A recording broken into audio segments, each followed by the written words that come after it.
প্রতিদিন চিন্তায় পড়ে যাচ্ছ যে কি জলখাবার বানাবে? তাহলে আমার আজকের এই রেসিপিটা একবার ট্রাই করে দেখতে পারো। আমার তো দারুণ লেগেছে। আশা করি তোমাদেরও ভালো লাগবে।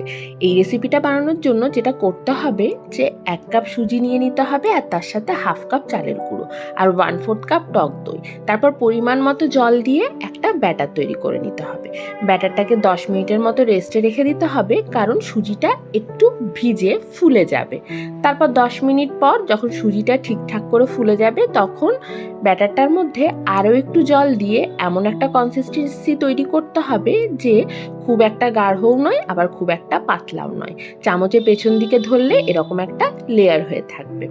তারপর প্যানে একটু তেল দিয়ে প্যানটা খুব ভালো করে গরম করে নিতে হবে। টিস্যু পেপার দিয়ে মুছে ওপর থেকে জলের ছিটে দিতে হবে, একদম প্রফেশনালদের মতো যেরকম ধোসা বানানোর সময় দেয় ঠিক সেই রকম।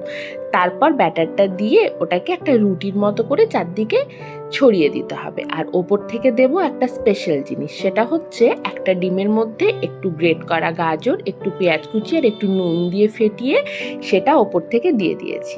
খানিকক্ষণ পর উল্টো দিকে উল্টে দিয়ে দু পিঠই খুব ভালো করে ভেজে নিলেই আজকের এই জলখাবার কিন্তু একদম রেডি। বেশ নরম খেতে হয় আর দারুণ লেগেছে আমার খেতে। তোমরাও কিন্তু অবশ্যই একবার ট্রাই করে দেখো। আশা করি ভালো লাগবে।